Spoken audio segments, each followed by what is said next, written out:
चलिए अब हम आ गए सार में। पाठ का सार अब हमने पढ़ना शुरू किया। तो पाठ का सार जो है वो अलग अलग छंदों में हमने विभक्त कर दिया, जिस हिसाब से घटनाएं घटी उस हिसाब से ये विभक्त है। भक्तिन के व्यक्तित्व का चित्रण सबसे पहले, ठीक है, उसका व्यक्तित्व जानेंगे। भक्तिन छोटे कद व दुबले पतले शरीर की, गांव की रहने वाली एक स्त्री है। अब देखिए जो उसका व्यक्तित्व बताया जा रहा है उससे आप एक जो है कल्पना करिए और एक पिक्चर अपने चेहरे पर बनाइए। छोटे कद की है, दुबला शरीर है और गांव की रहने वाली, तो पहनावा उसका उसी तरीके से आप इमेजिन कीजिए। छोटी आंखें हैं, पतले होंठ तथा सदैव गले में कंठी माला पहनने वाली इस भक्तिन का असली नाम लक्ष्मण है। तो अब क्या हुआ देखिए, सिंपल साड़ी पहनती है और इसने गले में कंठी माला पहनी। कंठी माला का तो मतलब जानती है, वो छोटे छोटे रुद्राक्ष रूपी जो माला होती है जिसे अक्सर जो है जपा जाता है, उस तरह की माला पहनती है। उसका नाम भक्तिन जो है वो लेखिका ने रखा, लेकिन उसका असली नाम क्या है, लक्ष्मी अर्थात लक्ष्मी था। लेकिन वह अपने नाम से के ठीक विपरीत थी, इसीलिए उसने लेखिका को अपना नाम प्रयोग में लाने के लिए मना कर दिया। संभवतः उसकी कंठी माला को देखकर ही लेखिका ने उसका नाम भक्तिन रखा होगा। अब जब लक्ष्मी इनके पास आई इंटरव्यू के लिए कि भाई हमें काम पे रख लो, तो उन्होंने नाम, भाई सीधे से बात है किसी भी व्यक्ति का हम सबसे पहले नाम पूछेंगे, तो लेखिका ने नाम पूछा होगा, तो उसने मना कर दिया कि भाई आप जो, मेरा नाम तो लक्ष्मण है लेकिन आप मुझे इस नाम से कभी नहीं पुकारेंगे। तो अब लेखिका को तो ये बात माननी पड़ी, लेकिन उसको बुलाने के लिए कोई तो नाम रखना था। अब उनका पहनावा, कंठी माला, सफेद साड़ी, ये सारी चीजें देखकर उन्होंने ये उनका नाम रख दिया भक्त, ठीक है। तो ये उनका व्यक्तित्व था। अब उन्होंने बोला ना कि वो उसे अपना नाम क्यों नहीं पसंद था। देखिए लक्ष्मी का मतलब होता है समृद्धता, धन दौलत, खूबसूरती, ये सारी चीजें, लेकिन अपने नाम से जस्ट विपरीत थी वो। क्यों? क्योंकि उसके पास तो पैसा नहीं था, कुछ नहीं था, इसीलिए उसने अपना नाम लेने से मना कर दिया कि मेरा नाम आप लक्ष्मी मत लीजिएगा। भक्तिन की सौतेली माँ। अब चलिए भक्तिन जो कि अब लेखिका के पास आ चुकी थी उसके पास्ट में चलते हैं, ठीक है। तो उसके बचपन से ये कहानी शुरू हो रही है। झूसी गांव की एक प्रसिद्ध योद्धा की लड़की लक्ष्मी का पालन पोषण उसकी सौतेली माँ ने किया, यानी कि उसकी जो माँ, सगी माँ थी, वो बचपन में ही गुजर गई, तो उसकी जो सौतेली माँ थी उसने पालन पोषण किया।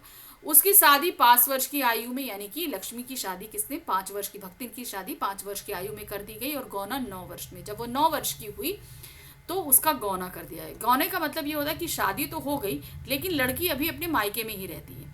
वो गौने का मतलब होता है कि जब वो 9 वर्ष की हुई तब उसे उसका ससुराल भेज दिया जाता है। आयु में ही हंडिया गांव के एक संपन्न गोपालक के छोटे पुत्र के साथ करा दिया गया। तो हंडिया नामक गांव था, वहां पर गोपालक यानी कि जो क्या कहते हैं गायों को पालने वाले होते हैं, उनके छोटे पुत्र के साथ उसकी गौना करा दिया गया। विमाता को यह डर हमेशा सताता था कि लक्ष्मी के पिता कहीं सारी जायदाद उसके नाम ना कर दें। अब चूंकि सौतेली माँ है तो उसे लगता था कि मेरे बच्चों को सब मिले, लेकिन यहाँ पर उसको डर सताता था कि भक्तिन ही सब ले जाएगी। इसीलिए लक्ष्मी के पिता जब गंभीर रूप से बीमार पड़े तो इसकी सूचना लक्ष्मी को नहीं दी गई। अब यह था कि बीमारी में अगर आ जाएगी तो पिता मुंह सारी जायदाद दे देंगे, इसलिए जब बीमार पड़े तो लक्ष्मी को किसी ने बताया तक नहीं। अतः पिता की मृत्यु का दुखद समाचार उसे मायके में आकर मिला। सौतेली माँ का बुरा व्यवहार देखकर उसने मायके में पानी भी नहीं पिया और ऐसे में ससुराल लौट आई। उसने अपने पिता की मृत्यु का भीषण दुख अपने पति को कड़वे वचन कहकर व्यक्त किया। अब क्या हुआ, जब पिता बीमार थे तो इस बात की खबर जो है वो उसकी माँ ने नहीं दी, उसके लक्ष्मण को नहीं दी। अब जो है जब उसके पिता की मृत्यु हो गई तब ये सारी खबर उन तक पहुंचाई गई। अब जब ये खबर पहुंची तो सबसे पहले सास के पास पहुंची। सास ने कहा कि अगर इसको हम अभी बता देंगे तो ये यहीं से रोना धोना शुरू करते हुए अपने घर तक जाएगी। तो सास ने भी नहीं बताया। सास ने कहा कि भाई बहुत दिन से तुम अपने मायके नहीं गई हो, जाओ हो आओ। तो वो भी खुशी खुशी तैयार श्यार होकर खूब गहने वगैरह अच्छे कपड़े पहनकर अपने मायके चल देती है। मायके के गांव में जैसे ही कदम रखती है सब लोग उसको कहने लगते हैं, हाय तुम अब आई हो लक्ष्मी, इतनी अभागन, तुम्हारे साथ जो हुआ बहुत बुरा हुआ। तो उसे जो है बड़ा अजीब लगता है। जब तक घर पहुंचती है तो पता चलता है कि भाई उसके पिता मर गए। इस बात से वो बहुत गुस्सा होती है कि जब पिता बीमार थे तो मुझ तक खबर नहीं आई, माँ ने इतने बाद में बताई। तो इस बात से वो नाराज अपने मायके में 1 सेकंड भी नहीं रुकती, वहां पानी भी नहीं पीती और उल्टे पांव अपने ससुराल चली आती है। अब वो अपनी सौतेली माँ, सास, इन सभी से नाराज है। कह नहीं सकती, तो अपने सारा गुस्सा और पिता की मृत्यु का दुख वो अपने पति को बहुत कड़वे वचन बोलकर निकालती है। उनको बहुत तरह तरह की बातें अपने पति को बोलती है ताकि उसके अंदर का जो फ्रस्ट्रेशन है वो निकल सके। लक्ष्मी का विवाहित जीवन। अब लक्ष्मी का जो विवाह हुआ उसका वैवाहिक जीवन बहुत अच्छा था। इसका रीजन ये था कि उसका पति उसको बहुत प्यार करता था, चाहे पूरा समाज पूरा परिवार उसके खिलाफ हो, लेकिन उसका पति उसे बहुत प्यार करता था। ससुराल में भी भक्तिन को अब तक भांति दुख ही मिला था। जब से वो आई थी तब से उसको दुख ही था, क्योंकि वो छोटी थी। सास के 3 कमाने वाले बेटे थे। लक्ष्मी सबसे छोटे की पत्नी होने के कारण अपनी बेटियों सहित घर का सारा काम करती थी। अब देखिए, इसमें एक सबसे बड़ी मुसीबत ये कि भाई उस समय भी बेटा बेटी का बहुत चलन था। तो जो है क्या कहते हैं, सास के 3 बेटे थे, तो यह जाहिर सी बात है, तो ये सबसे छोटे वाले की पत्नी थी, तो इसके 2 जेठ थे और 2 जेठानियां थी। उन सभी के लड़के थे, लेकिन जो भक्तिन होती है इसके 3 लड़कियां होती हैं। अब चूंकि इसके लड़की हुई है तो घर में सभी इसको बहुत बुरी निगाह से देखने लगे। सारे घर का काम करना, अच्छा खाना नहीं देना, ये सारा उसके साथ ज्यादती होती, भक्तिन के साथ और उसकी लड़कियों के साथ। मतलब वो सारा काम करते, सारा घर खेत घर का सारा काम करते, लेकिन खाने को अच्छा नहीं दिया जाता। क्यों? क्योंकि भाई भक्ति ने लड़कियों को जन्म दिया था। सारा काम करती और जेठानियां अपने पुत्रों के साथ मौज मस्ती से उस घर में रहती। लक्ष्मी की 3 बेटियां थी। बड़ी बेटी के विवाह के उपरांत ही भक्तिन के पति का देहांत हो गया। जब उसने सबसे बड़ी बेटी का विवाह किया उसके बाद उसका पति भी उसको छोड़कर चला गया। अपनी संपत्ति को सुरक्षित रखने के लिए उसने अपनी बेटियों का विवाह कम उम्र में ही कर दिया। उसे लगा कि भाई ऐसा ना हो कि भाई मेरी प्रॉपर्टी चली जाए, तो उसने अपनी सभी बेटियों का विवाह कम उम्र में ही कर दिया। जायदाद के लिए उनके परिवार में लड़ाई झगड़ा चलता ही रहता, इसलिए उसने अपने बड़े दामाद को घर जमाई बना लिया। अब क्या हुआ, बड़ी बेटी की शादी हो गई। बड़ी बेटी की शादी हुई और उसके तुरंत बाद इसका पति खत्म हो गया। अब पति के खत्म होने से पहले ही इसने अपनी सारी जायदाद बांट ली थी, यानी कि जो एक तरीके से होता है ना कि सब चीज़ अलग अलग हो जाए, तो इसके हिस्से में, अब चूंकि ये हर एक चीज़ की रखवाली करती थी, तो इसके हिस्से में हर चीज़ अच्छी आई। कौन सा जानवर अच्छा दूध देता है या अच्छा काम करता है, कौन से खेत में अच्छी उपज होती है, ये सारी चीज़ें उसके पास आ गई। और फिर इसने इतनी मेहनत करके भी इन सारी चीज़ों का बहुत अच्छे से देखभाल किया और सब फल फूल रहा था। अब इसका पति खत्म हो जाता है। अब पति खत्म होने के बाद इसके जेठ और जेठानियों की नज़र इसकी प्रॉपर्टी पे आ जाती है कि भाई अब ऐसा है कि भाई तो खत्म हो गया है, तो ये प्रॉपर्टी अगर हमें सारी मिल जाएगी तो हमारे पास तो इतनी सारी चीज़ें हो जाएंगी। तो लेकिन भक्तिन समझदार थी, तो इन लोगों ने बहुत कोशिश करी कि भक्तिन का दूसरा विवाह कर दें। अब भक्तिन का दूसरा विवाह कर देंगे तो ये अपने ससुराल चली जाएगी, ये सारी प्रॉपर्टी हमारी हो जाएगी। लेकिन भक्ति ने अकल लगाई। भक्तिन के घर में कोई आदमी नहीं था, तो उसने अपने बड़े वाले दामाद को अपना घर जमाई बना लिया, बेटी और लड़की को अपने पास रख लिया। लेकिन भक्तिन का दुर्भाग्य जैसे उसके साथ साथ चलता हो, क्योंकि शीघ्र ही उसके बड़े दामाद का भी निधन हो गया। यानी कि जिस दामाद को उसने घर जमाई बनाया था वो दामाद भी स्वर्ग से धार गया।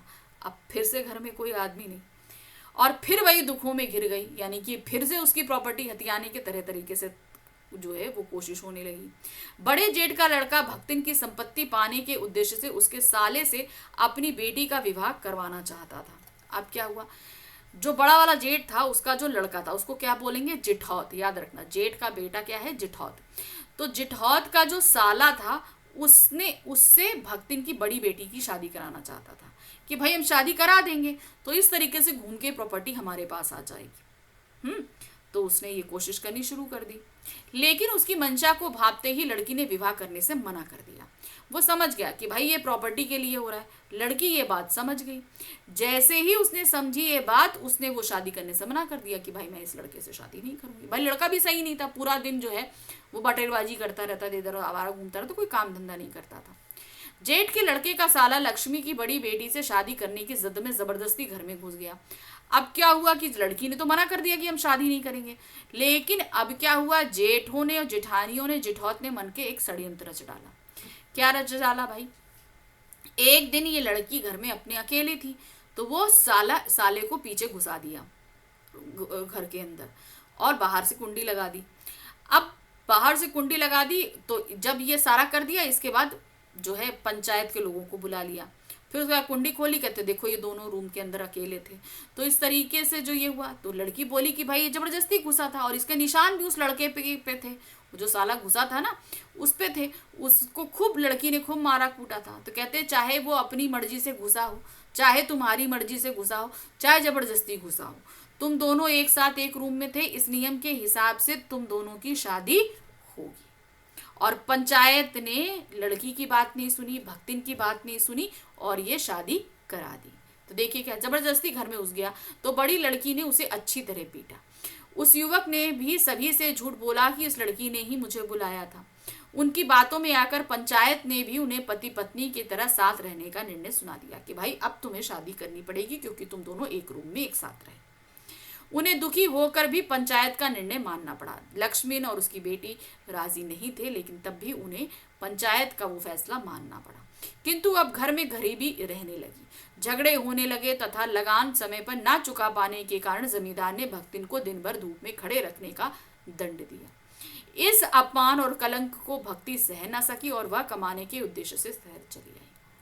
अब क्या हुआ, चूंकि शादी तो हो गई, लड़का किसी काम का नहीं था, प्रॉपर्टी पे जेठ जेठानियों ने भी इंटरफेरेंस शुरू कर दिया, जिसकी वजह से घर से जितना भी उसने इतना सारा संजो के रखा था धीरे धीरे वो सब कुछ चला गया, खेत खलियान खराब हो गए।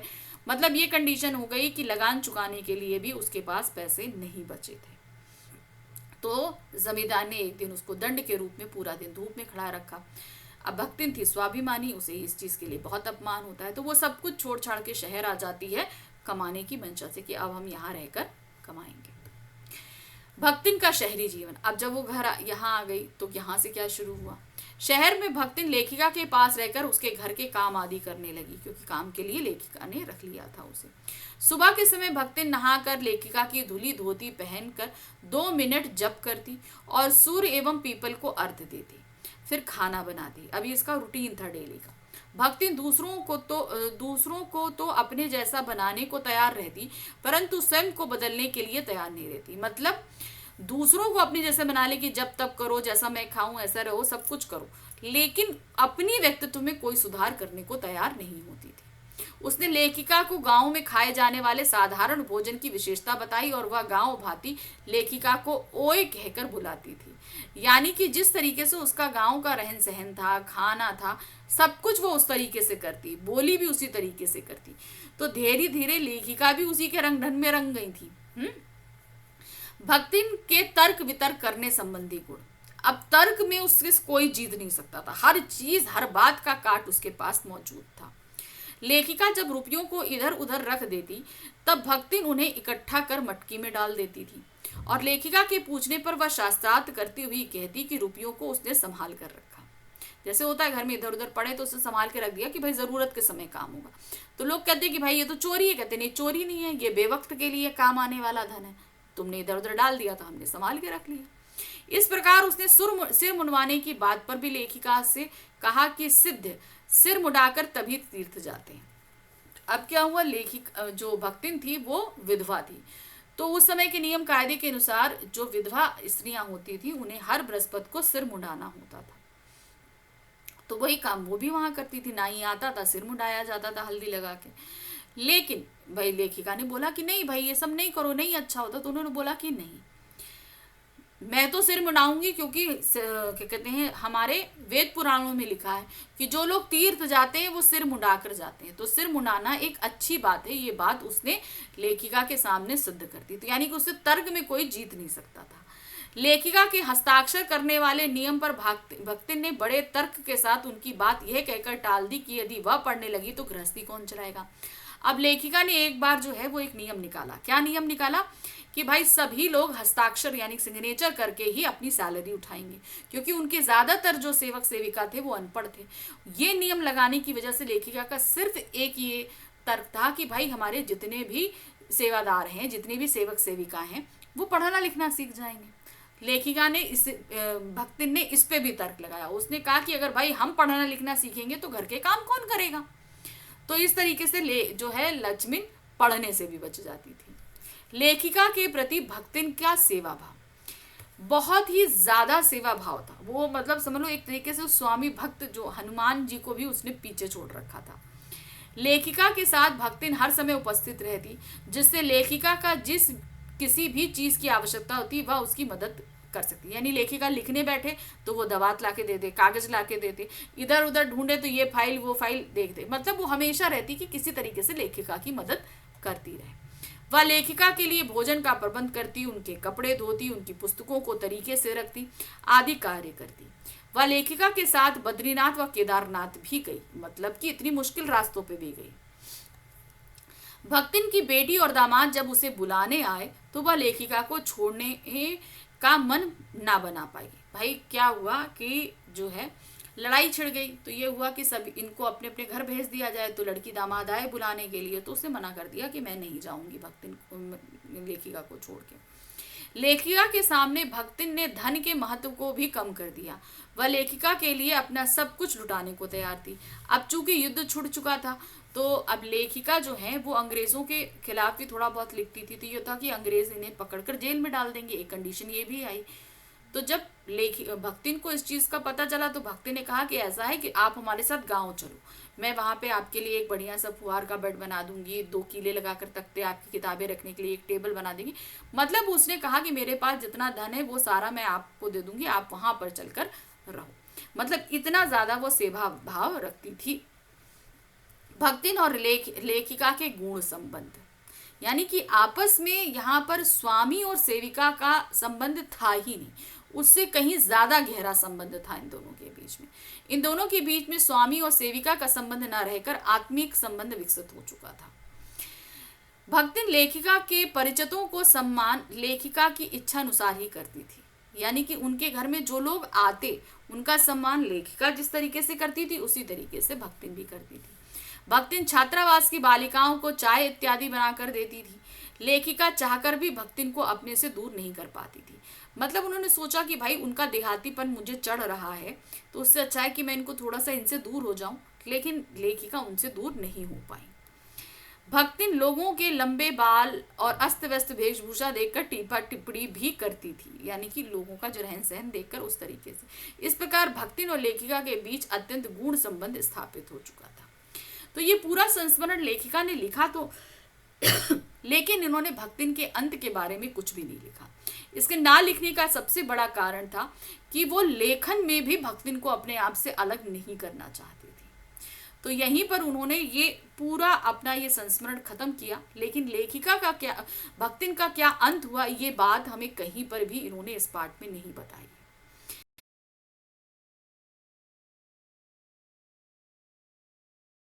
कि हम अगर इसको करेंगे तो हमारे अंदर ये दुर्भावनाएं बढ़ती चली जाती है।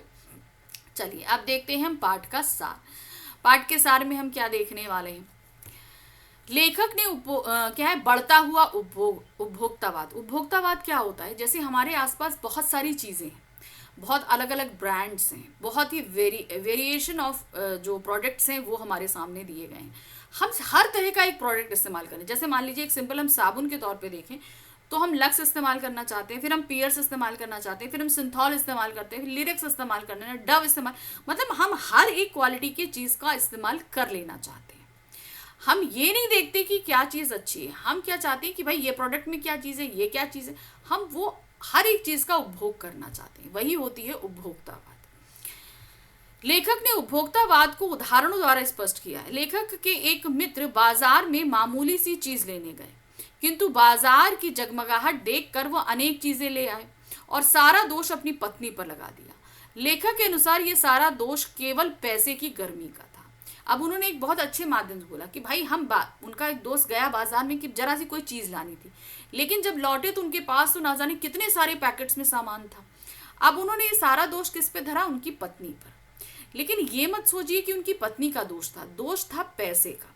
यानी कि जब आप बाजार गए आपकी पॉकेट में पैसा था मगर आपके दिमाग में सामान की लिस्ट नहीं थी, तो इसलिए आपने अनाप शनाप खरीदारी कर ली। अगर आपकी पॉकेट में पैसा नहीं होता तो आप इतनी अनाप शनाप खरीदारी करते ही नहीं। करते? बिल्कुल नहीं करते। ठीक है। कुछ लोग बुद्धि को संयम से काम लेते हुए पैसे को जोड़कर ही गर्व अनुभव करते हैं। कुछ लोग संयमी होते हैं, वो कहते हैं कि हमारे पास पैसा इकट्ठा है तो हम पावरफुल हैं। लेखक ने अपने दूसरे मित्र के बारे में यही अनुमान लगाया। अब दूसरा ही उदाहरण दे रहे हैं, क्या कह रहे हैं, दूसरा उनका मित्र जो है जब बाजार गया, जो बाजार से कुछ भी ना ला सका और वे अपनी परचेजिंग पावर के हिसाब से ही खुश है। इस प्रकार वह उपभोक्तावाद के शिकार है। तो समझ में आया, उन्होंने कहा कि जब उनका दूसरा मित्र बाजार गया तो उसके पास पैसे थे, लेकिन वो संयमी था। ठीक है, वो क्या था, वो संयमी था। जब बाजार पहुंचा तो उसने देखा कि उसे ये भी अच्छा लग रहा, उसे वो भी अच्छा लग रहा, उसे वो भी अच्छा लगा, लेकिन उसने देखा कि उसके पास इतना पैसा नहीं है कि वो सारी चीजें खरीद सके। इसलिए उसने ये निश्चय किया कि मैं अगर कुछ खरीदता हूं तो कुछ छूट जाएगा। तो इसलिए उसने निश्चय किया कि मैं कुछ भी नहीं खरीदूंगा और मैं खाली हाथ चलूंगा। इस तरीके से उसने अपने आप को सेटिस्फाई कर लिया। कहने का तात्पर्य था कि मान लीजिए अगर उसने 4 चीजें खरीदी तो एक चीज छूटती, क्योंकि उसके पास सारी चीजें खरीदने के लिए पैसा नहीं था।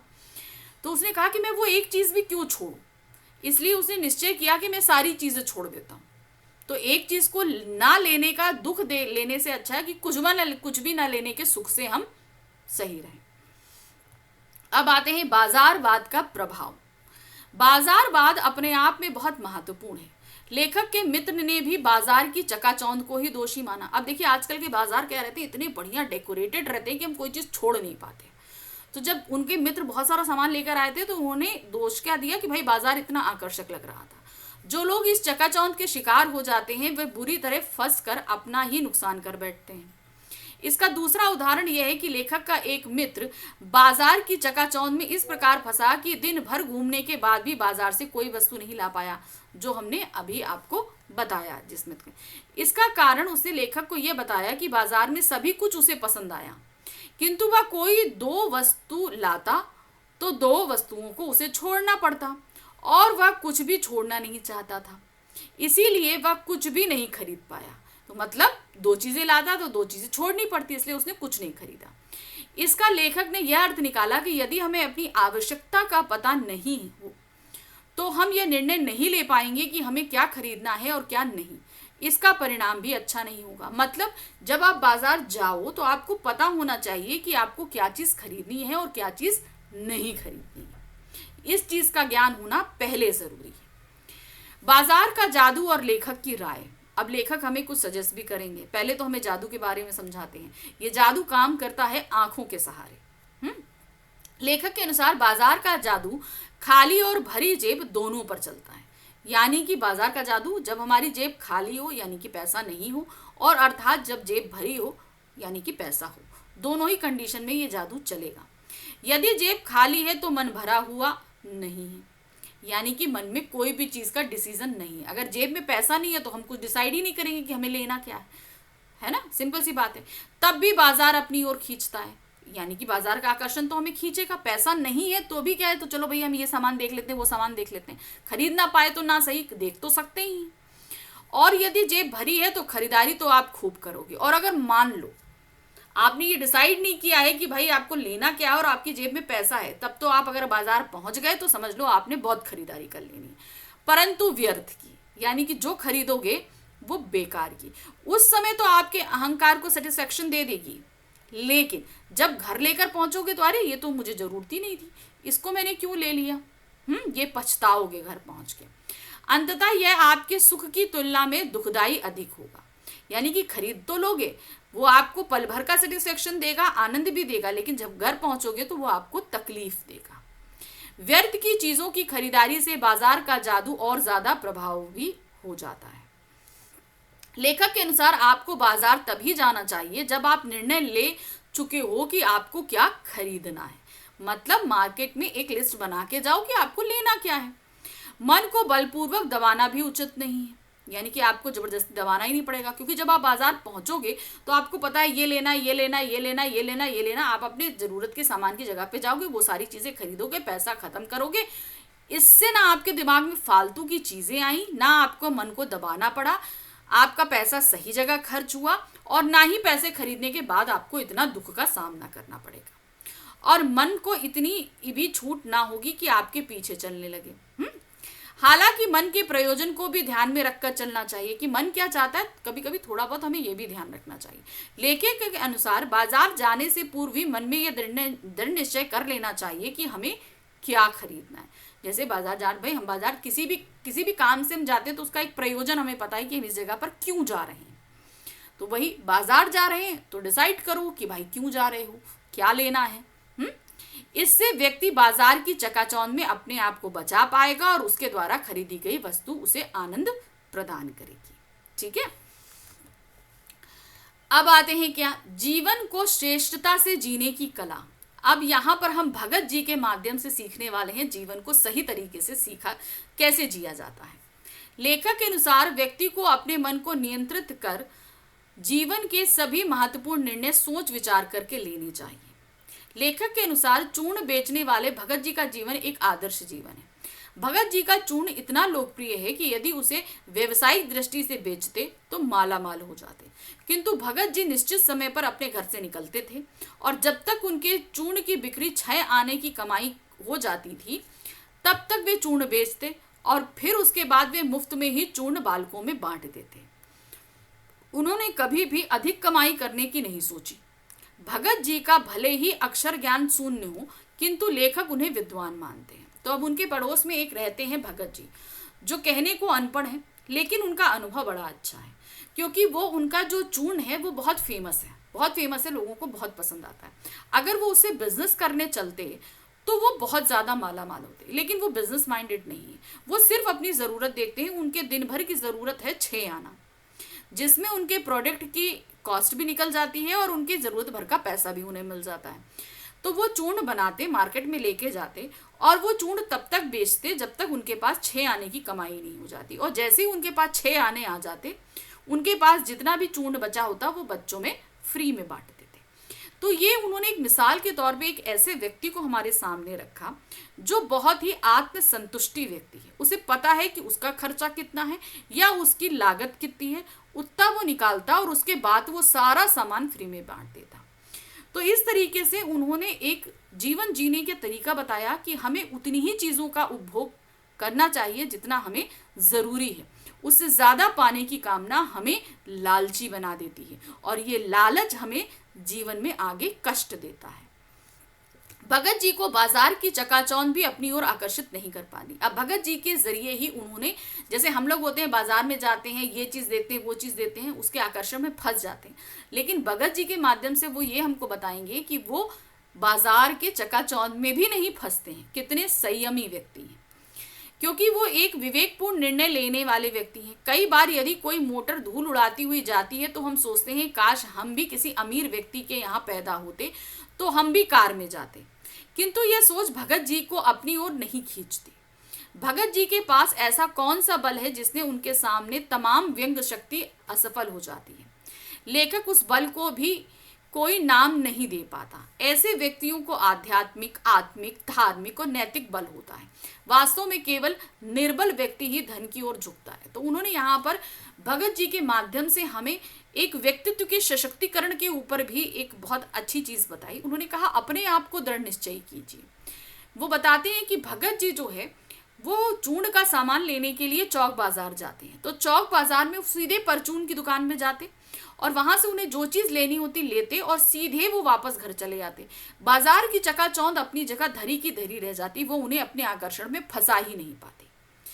तो जैसे अब उन्होंने उदाहरण दिया कि भाई ये भगत जी हैं कि आसपास की चकाचौंध उन्हें आकर्षित ही नहीं कर पा रही, लेकिन दूसरी तरफ अगर देखिए हम कहीं रोड पर खड़े हैं और हमारे सामने एक मोटर गाड़ी चली जाए तो हमें लगता है काश हम भी अमीर होते तो हम भी, हमारे पास भी ये मोटर गाड़ी होती, हम भी इसमें बैठ पाते। हम दूसरे की चीज़ों को देखकर कहीं ना कहीं उनको पाने की चेष्टा कर बैठते हैं, उसकी कल्पनाएं कर बैठते हैं। लेकिन भगत जी जो है वो अपने व्यक्तित्व में इतने ज़्यादा मजबूत हैं कि उनको ये आकर्षण छू तक नहीं पाता है। तो ऐसा सशक्तिकरण उसी व्यक्ति के अंदर हो सकता है जो आत्मिक, धार्मिक हर तरीके का बल अपने अंदर रखता है। बाजार की सार्थकता और मनुष्य। अब बाजार की सार्थकता किसमें है? बाजार की सार्थकता इसमें है कि वो हमारी जरूरतों को पूरा करे, ठीक है, और मनुष्य इसको सार्थकता प्रदान करता है, ठीक है।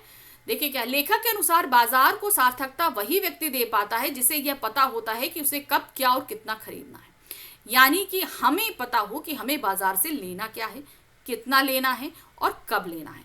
यही हम बाजार, क्योंकि बाजार है क्यों? हमारी ज़रूरतों को पूरा करने के लिए है ना। और हम बाजार को सार्थकता कब देंगे?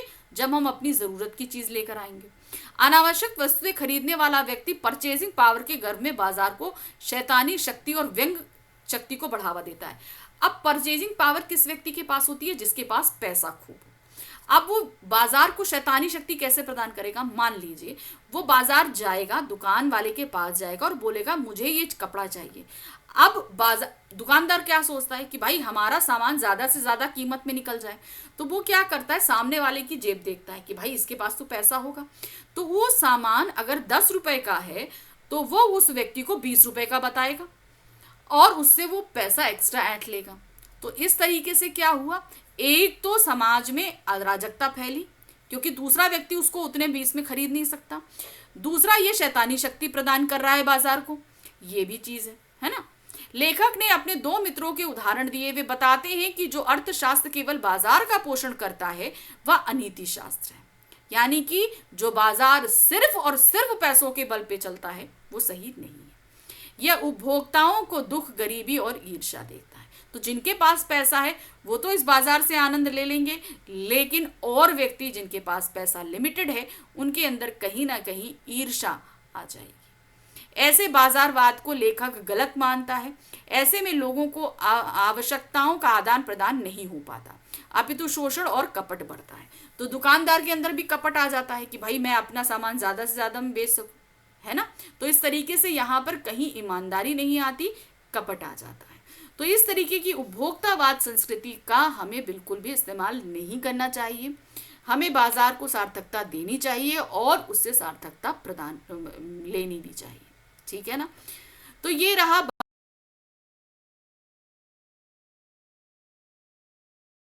करते हैं। देखिए यहाँ पर क्या दिया गया है, बचपन और अंधविश्वास। अब चूंकि मैंने बताया कि ये धर्मवीर भारती का संस्मरण है, तो ये खुद लेखक के बचपन की ही कहानी है।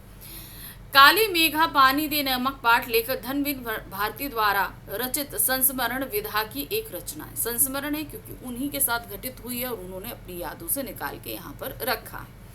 आषाढ़ के महीने में जब पखवाड़े भर बारिश नहीं होती, यानी कि आषाढ़ का महीना जो वर्षा ऋतु के प्रारंभ का महीना होता है, उसमें 15 दिन बीत गए। पखवाड़े का मतलब क्या होता है, 15 दिन बीत गए लेकिन बारिश नहीं हुई। तो किशोरा अवस्था वाले लड़कों की इंद्र सेना घर घर जाकर पानी मांगती है। यानी कि जो किशोरा अवस्था में, यानी कि आप मान लीजिए जो होते हैं ना बच्चे, 9-10 साल से लेकर 13-14 साल तक के बच्चे जो हैं, ये नंग धड़ंग होकर खाली लंगोट पहन कर जो है हर घर से पानी मांगने के लिए निकलते हैं। इसको क्या कहा जाता है, इंद्र सेना कहते हैं। बोल गंगा मैया की जय। अब जब ये लोग निकलते हैं तो क्या कहते हैं, क्या बोलते हैं, बोल गंगा मैया की जय का जयकारा लगाते ये लड़के निम्न पंक्तियां गाते हैं। क्या कहते हैं, काले मेघा पानी दे, गगरी फूटी बैल पियासा पानी दे, गुड़ धानी दे, काली मेघा पानी दे। तो ये गाना गाते हुए ये लोग निकलते हैं। पानी की कमी होते हुए भी महिलाएं सहेज के रखा हुआ पानी उन पर डाल देती हैं। अब ये सब लोग ना पानी मांग रहे हैं, तो हर घर में जो, अब चूंकि 15 दिन बीत गए, पानी बरसा नहीं, क्या कहते हैं, सारे मिट्टी, खेत की मिट्टियाँ सूख चुकी हैं, कुओं के पानी सूख चुके हैं, तालाब सूख चुके हैं, पशु पक्षी पानी के लिए तरस रहे हैं, पानी नहीं मिल रहा। इतने में दूर दूर से लाया गया सहेज के रखा हुआ पानी महिलाएं अपने घर में जो रखी हैं, इन लड़कों के पानी मांगने पर इनके ऊपर वो पानी फेंक देती है। अब सोचिए, अब जो चीज़ कीमती है उसे हम सहेज के रखना चाहेंगे जो बड़ी मुश्किल से मिल रहा है, लेकिन यहाँ पर पानी की बर्बादी करी जा रही है।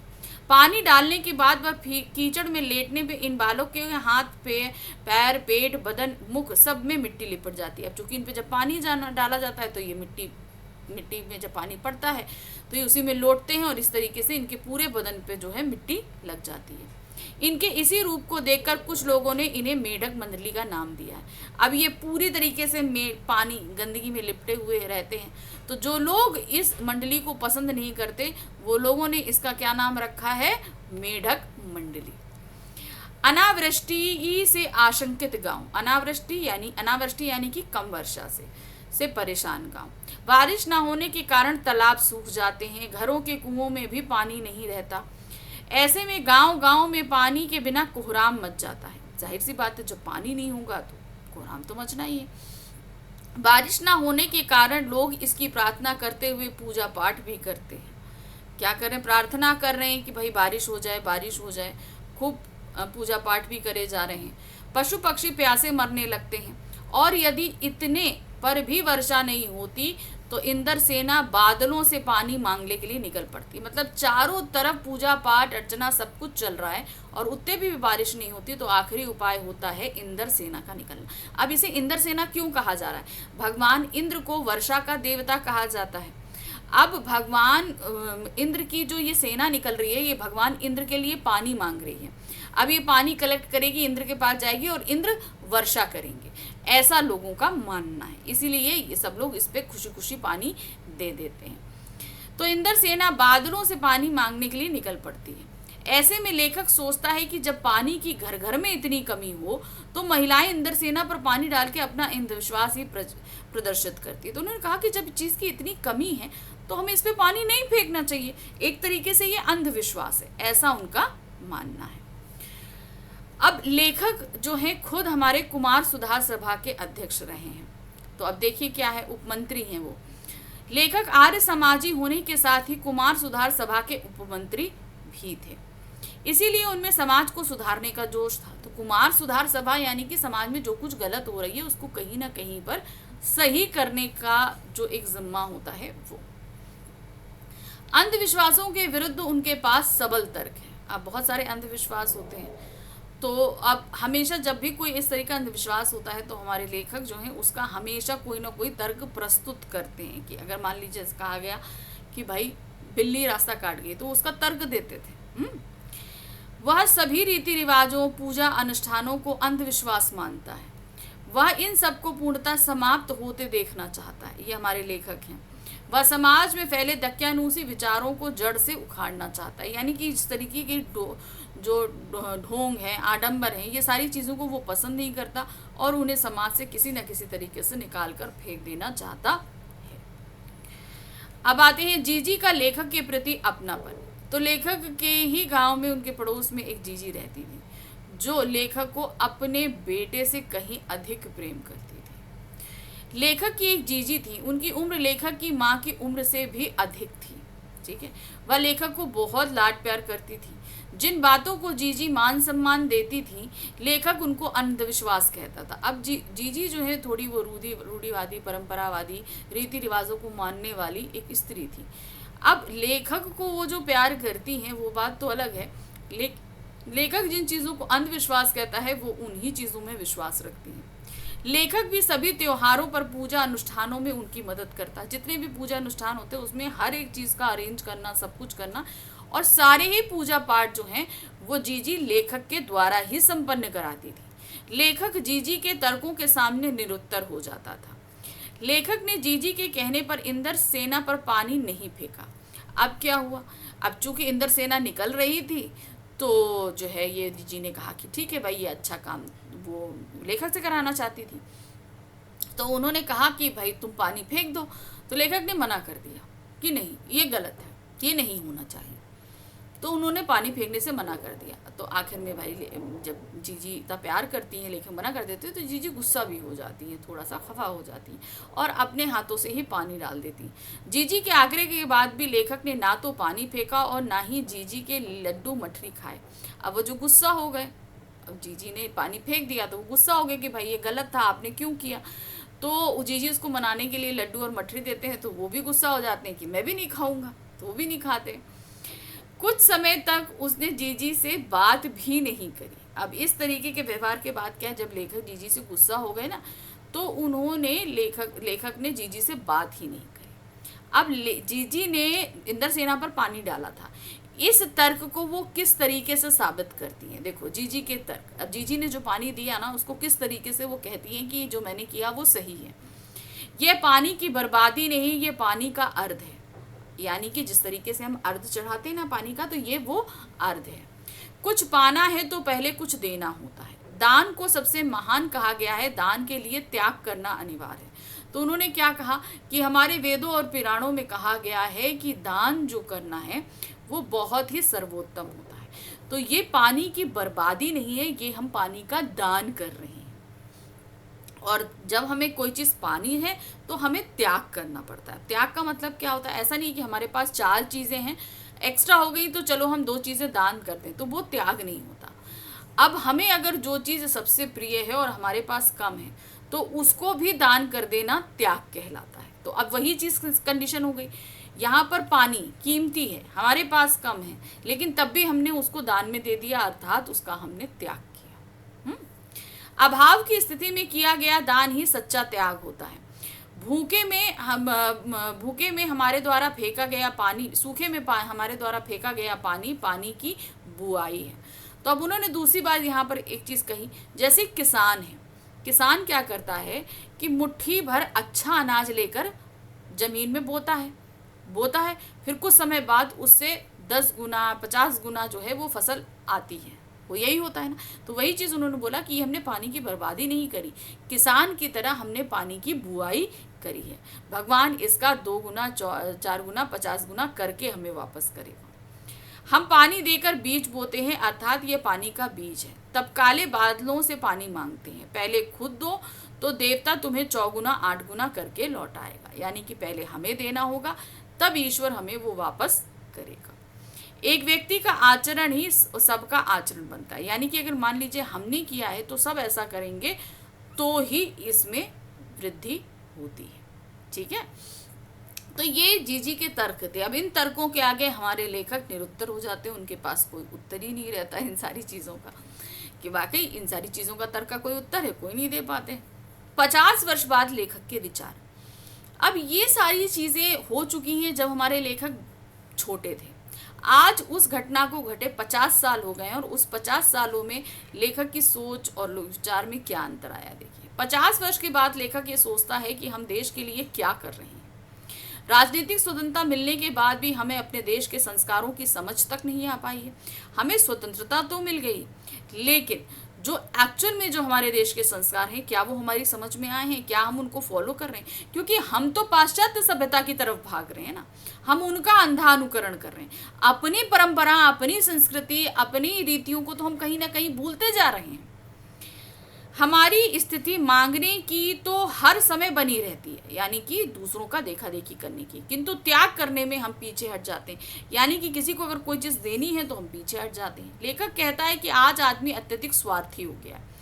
ये बातें लेखक के मन को कचोटती हैं।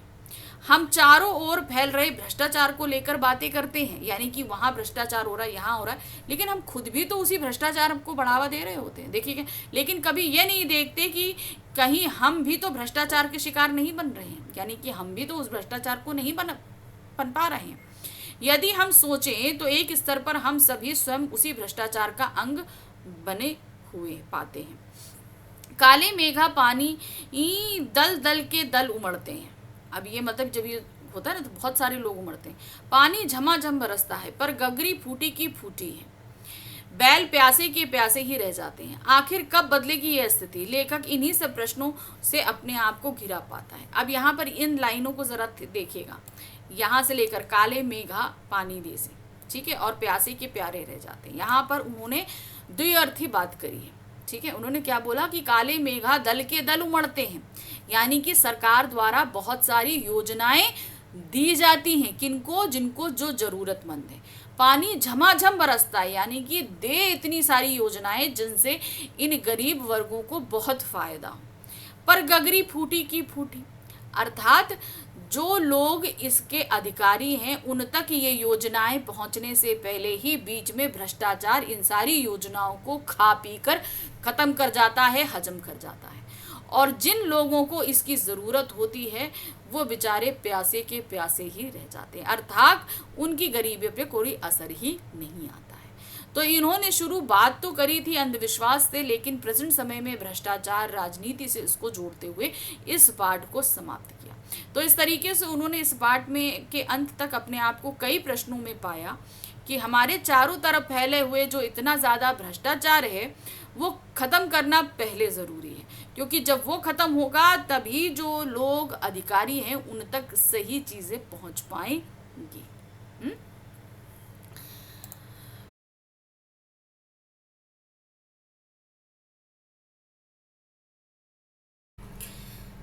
चलिए शुरू करते हैं। अब हम आ गए पाठ के सार पे। कहाँ से शुरू हो रही है कहानी? प्राकृतिक आपदा में रात्रि का सन्नाटा। ये कहानी शुरू ही जहां हो रही थी, जहां गांव में चारों तरफ महामारी फैली हुई है, और उस महामारी में जो रात्रि में सन्नाटा है, उसकी भयानकता के वर्णन के साथ में। सर्दी की निस्तब्ध रात्रि में आकाश में केवल तारे ही चमक रहे थे। अमावस्या की रात गीदड़ उल्लुओं की डरावनी आवाजों से अपने जीवंत होने का एहसास करा रही थी। अमावस्या की रात में देखिए, आसमान में चांद नहीं दिखता, इसलिए रोशनी नहीं होती और बहुत घंघोर अंधेरा होता है। तो वही चीज उन्होंने बताया कि उन रात को और ज्यादा डरावनी कौन कर रहा था? गीदड़ और उल्लुओं की आवाज। गांव में हैजा और मलेरिया का भयंकर प्रकोप फैला हुआ था। सभी के बीच मौत का सन्नाटा व्याप्त था। केवल बच्चे कभी कभार निर्बल स्वर में माँ माँ चीख कर रोने लगते थे, क्योंकि चारों तरफ महामारी फैली थी। महामारी क्या थी? हैजा। जैसे आजकल हैजा और मलेरिया जो है वो क्योरेबल है, यानी कि उन सभी की दवाइयाँ हैं और इजीली व्यक्ति जो है वो क्योर कर जाता है। लेकिन हम थोड़ा समय पहले जाए ना, तो ये महामारियाँ थी। जिस तरीके से हम लोगों ने अभी एक कोरोना को फेस किया ना, जिसकी कोई मेडिसिन नहीं थी, है ना, आदमी मर रहा था, सब लाचार थे। तो कभी ये मलेरिया और हैजा भी इसी तरह की बीमारियां होती थी, इनका कोई क्योर नहीं था। तो वही हुआ, गांव में बुरी तरीके से इसका प्रकोप था। सभी शांत, डर के मारे, कोई मतलब बोलता तक नहीं था। लेकिन हाँ, छोटे छोटे बच्चे कौन रुके, तो वही मारे डर के कभी कभी माँ माँ बोल दिया करते थे। इस चित्कार के अतिरिक्त पूर्ण सन्नाटा छाया हुआ था, तो बच्चों की आवाज के अलावा किसी की आवाज नहीं सुनाई देती थी। लोग बलपूर्वक अपनी आहों और सिसकियों को रोके हुए भगवान का नाम का स्मरण करते थे। मतलब लोगों को जो दर्द होता था, जो उनको रोना आता था, वो लोग भी अपने मन के मुंह के अंदर उसे दबा लेते थे। कहीं ऐसा ना हो, उनके मन में था कि हमारी आवाज़ निकले और यमराज हमारे घर की तरफ रुख कर दे। इसलिए वो लोग अपने दर्द और तकलीफों की आह भी अपने मुंह के अंदर दबा कर रखते थे। पहलवान लुट्टन सिंह। अब ये तो वो गांव है जहां पर महामारी फैली थी। इसी गांव में लुट्टन सिंह भी थे, जो हमारी कहानी के नायक हैं। ये जो दिया है ना पहलवान की ढोलक थी, ये जो पहलवान है ये कौन है? लुट्टन सिंह है। लेखक के अनुसार पहलवान लुट्टन सिंह की 9 वर्ष, अब चूंकि कहानी इन्हीं पे बेस्ड है, तो अभी तो हमने देखा वो गांव जहां पर महामारी फैली हुई। लेकिन इससे बहुत पास्ट में जाएं तो जब हमारे पहलवान छोटे थे, तो वहां से ये पहलवान के बारे में बताना शुरू कर रहे हैं कि 9 वर्ष की आयु में ही उनके माता पिता की मृत्यु हो गई और 55 में विवाह होने से सास ने उनका लालन पोषण किया। तो ये सिर्फ 9 वर्ष के थे और इनके माता पिता का देहावसान हो गया। अब इनकी शादी, पहले तो भाई छोटे में ही शादी हो जाया करती थी, तो शादी हो गई थी, तो इनकी सास ने इनके लालन पालन किया। पहलवानी की आवश्यकता व उचित खान पान की व्यवस्था के चलते वह सुडोल और मांसल हृदय वाला बन गया। अब क्या हुआ कि भाई इनकी सास के यहाँ गाय वगैरह थी, तो अच्छा दूध दही सब मक्खन घी खाने को मिलता था, तो पोषण अच्छा मिल ही रहा था। और दूसरा एक होती है मानसिक प्रेशर, उसके चलते भी ये पहलवान बने। हुआ क्या कि भाई ये इनकी सास जो थी ये भी विधवा थी, अकेली थी, अपने बेटी और दामाद को पाल रही थी। तो गांव वाले तरह तरह से उनको परेशान करते थे, तरह तरह की बातें सुनाते थे। तो लुट्टन ये सारी बातें सुनते थे और उन्हें बहुत गुस्सा आता था। तो कहीं ना कहीं दिल के अंदर एक क्रोध बैठता गया और धीरे धीरे जो है, जब लुट्टन का अच्छा खान पान हुआ, शरीर बलिष्ठ हो गया, तो इन्होंने पहलवानी के गुण भी सीख लिए। और वो एक कुंठा थी ही कि बड़े होकर मैं इन सभी से अच्छे से समझाऊंगा जो मेरी सास को इस तरीके से बात करते हैं। तो वो एक मानसिक प्रेशर भी था और अच्छा लालन पालन भी बना, तो एक अच्छा माहौल बना और जिसकी वजह से ये पहलवान बन गए। जाड़ों की उन निस्तब्ध रातों में केवल उनकी ढोलक ही पूरे गांव में नया जोश भरकर संजीवनी का काम करती थी। यानी कि जिस समय गांव में चारों तरफ हैजा फैला था, ये लुट्टन सिंह की ढोलक ही सबको कहीं ना कहीं जो है बहुत ताकत दिया करती थी। गांव में प्रत्येक व्यक्ति उसे जानता था। सायंकाल होते ही उसकी ढोलक की धाप आवाज सुनकर सभी को जीवित होने का एहसास होता था। जहां पूरा गांव सन्नाटे में था, किसी को कोई भी आवाज नहीं सुनाई देती थी, लेकिन सिर्फ इनकी ढोलक बजती रहती थी और इनकी ढोलक कहीं ना कहीं लोगों के अंदर जीवित होने का एहसास देती थी, उनके अंदर एक जोश भरती थी। अब आप ये कहोगे कैसे जोश भरती थी? देखिए सिंपल है, हम किसी अगर पार्टी में जाएं, एक ऐसे देखना, हम अगर किसी पार्टी में जाते हैं तो हम थोड़ा एक्साइटेड तो रहते हैं, मगर उतना नहीं। लेकिन कहीं अगर फास्ट म्यूजिक बनता है और हम सभी अगर अच्छे डांसर हैं, तो क्या होता है, हमारे अंदर डांस करने का जोश बढ़ जाता है। जस्ट लाइक दैट, कि मतलब म्यूजिक हमारे अंदर हमारे मूड्स को स्विंग करने में बहुत ज़्यादा हेल्प करता है। वही हुआ कि जहाँ चारों तरफ सन्नाटा था, सब परेशान थे, वहीं पर क्या था कि जब ये ढोलक बजती थी तो लोग कहीं ना कहीं अपने अंदर भी एक जोश और अपने जीवित होने का एहसास महसूस करते थे। लुट्टन सिंह की चांद सिंह पर विजय। अब देखिए, हम थोड़ा सा फिर से पास्ट में चल रहे हैं, कहानी पास्ट प्रेजेंट दोनों में चलती हुई चल रही है। अब जैसे मैंने बताया कि वो एक पहलवान बन गए थे, अब चूँकि उनको अच्छा खान पान मिल रहा था, सब कुछ मिल रहा था, तो वो एक अच्छे जो पहलवान बनना चाहिए वो बन गए थे। एक बार, अब जब पहलवान तो बन गए, अब ये कहाँ रहते थे? श्यामनगर में। एक बार श्यामनगर में कुश्ती के दंगल में लुट्टन सिंह चांद सिंह नाम के पहलवान की कुश्ती देख रहा था। अब दंगल अरेंज किया जाता है क्योंकि उस समय लोगों के एंटरटेनमेंट के यही सब जो है जरिए हुआ करते थे। तो जब ये दंगल आयोजित किया गया तो उसमें एक पहलवान था, चांद सिंह। चांद सिंह बहुत बलिष्ठ पहलवान था, सारे पहलवानों को हराए दे रहा था, एक भी पहलवान उससे जीत नहीं पा रहा था, जो अपने गुरु पहलवान बादल सिंह के साथ पंजाब से आया था। तो चांद सिंह का गुरु कौन था? बादल सिंह। और ये लोग कहाँ से आए थे? पंजाब से आए थे। चांद सिंह ने अपनी उम्र के सभी पहलवानों को हराकर शेर के बच्चे की उपाधि प्राप्त की थी। अब चूंकि वो इतना अच्छा खेल रहा था, ठीक है, तो उसको क्या था ना कि सभी लोग बहुत अप्रिशिएट कर रहे थे कि अरे वाह भाई, क्या बात है, इतना अच्छा आप खेल रहे हो, सब कुछ है। तो उन्होंने क्या कहा कि भाई ये इतना अगर अच्छा पहलवान है तो इसका तो कुछ ऐसा नाम होना चाहिए जिसको भी ट्रीट ना किया जा सके। तो फिर उसे एक उपाधि दे दी गई, क्या? चांद सिंह। चांद सिंह, शेर का बच्चा, ठीक है। चांद सिंह को कौन सी उपाधि दी गई? शेर का बच्चे की उपाधि दे दी गई। फिर क्या हुआ? अतः राजा उसे अपने दरबार में रखने की सोच रहे थे। अब चूंकि वो इतना अच्छा पहलवान था तो राजा ने सोचा कि चलो हम इस शेर के बच्चे यानी कि चांद सिंह को है राज पहलवान बना लेते हैं। तभी अकस्मात लुट्टन सिंह ने चांद सिंह को कुश्ती के लिए चुनौती दी थी। लुट्टन सिंह, जो अभी तक एक भी दंगल में उसने कोई भी पार्टिसिपेट नहीं किया था, पहला दंगल था उसका, और उसने सीधे सीधे चांद सिंह को चुनौती दे दी कि भाई तुम मेरे साथ लड़ो। सभी उसे पागल समझ रहे थे कि भाई इतना बड़ा पहलवान और तुम नए पहलवान, किस तरीके से चुनौती दे सकते हो। तो भाई सभी लोग डर रहे थे कि भाई ये क्या किया इसने। कुश्ती के लिए राजा श्यामानंद से लुट्टन ने अप्रत्याशित अनुमति लेकर चांद सिंह के दांव को काटकर उसकी गर्दन पकड़ ली तथा ढोल की धाक धिनातिन तिरकट तिनातिन तथा दांव काटो बाहर हो जाओ अर्थ लगाकर गर्दन पर कब्जा कर लिया। अब देखिए, राजा तो चांद सिंह को सोच रहे थे कि हम राज पहलवान बना लें। तो अब जो है जब लुट्टन ने उन्हें चुनौती दी कि हम तुम्हारे साथ लड़ेंगे, तो भाई मना कर दिया राजा श्यामानंद ने कि नहीं, कोई उनके साथ नहीं लड़ेगा। लेकिन लुट्टन सिंह ने तो जिद बांध रखी थी, या तो मैं लड़ूंगा या तो मैं यहीं सर पटक टक के मर जाऊंगा। अब राजा को हार की परमिशन देनी पड़ी कि ठीक है भाई लड़ो। अब लड़ते ही क्या हुआ, यहाँ उसने परास्त कर दिया, लुट्टन सिंह ने चांद सिंह को परास्त कर दिया। इतना पहलवान जिसने सबको परास्त किया, लुट्टन सिंह ने उसको परास्त कर दिया। अब यहाँ पर उसकी एक ढोलक थी, वहां पर एक व्यक्ति ढोलक बजा रहा था, तो उस ढोलक की ताल पे को ही इसने अपना गुरु माना। जैसे होता है ना, हम लोग अगर रिंग के अंदर लड़ रहे हैं तो पीछे से जो हमारे कोच होते हैं वो हमको कहीं ना कहीं गाइड करते हैं, होता है ना। तो कोच उसको किसने समझा? वो जो ढोलक बज रही थी, ताक धिनाधिन तिरकट धिनाधिन, तो इसको उसने क्या समझा? दांव काटो बाहर हो जाओ, दांव काटो बाहर हो जाओ। जैसे ना, ताक धिनाधिन तिरकट धिनाधिन, दांव काटो बाहर हो जाओ। तो इस तरीके से उसने उसको गुरु माना और उसकी ढोलक की थाप पर ही इन्होंने चांद सिंह को परास्त किया, उसकी गर्दन करके उसे। अंत में ढोल की आवाज का अर्थ उठा पटकते लगाकर चांद सिंह को जमीन पर पटक दिया। अंत में क्या किया उन्होंने? किसको? जो अंतिम में जो ढोलक की तान चली उसके अनुसार उन्होंने क्या बोला कि उसको उठाकर पटक दो, और लुट्टन सिंह ने यही किया, उसको उठाया और पटक दिया। विजयी लुट्टन सिंह ने ढोलक को प्रणाम करके राजा साहब को गोद में उठा लिया। अब जैसे ही उन्होंने चांद सिंह को हराया, ढोलक को प्रणाम किया, क्योंकि ढोलक गुरु था उस समय, उसकी धुन के अनुसार ही वो जीत गए थे। और उसके बाद राजा जी को गोद में उठा लिया। भीड़ राजा श्यामानंद की, महावीर जी की जय जयकार कर रही थी।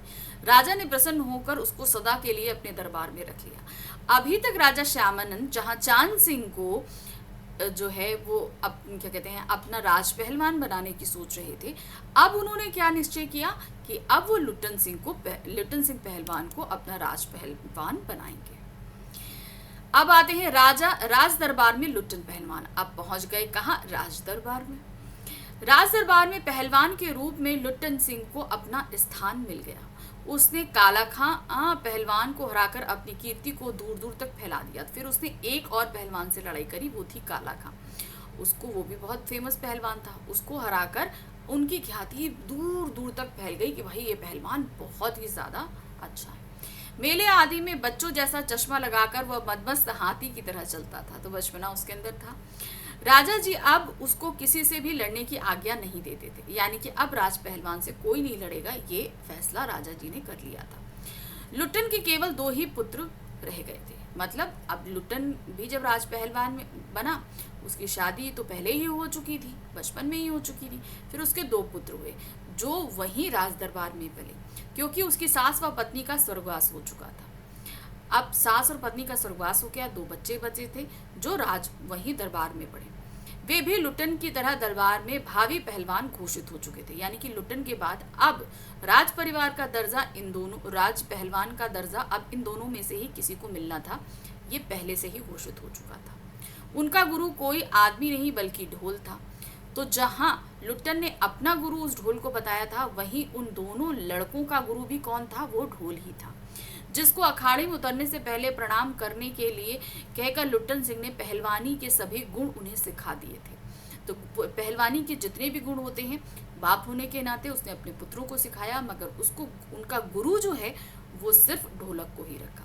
इन तीनों का भरण पोषण दरबार से ही हो रहा था।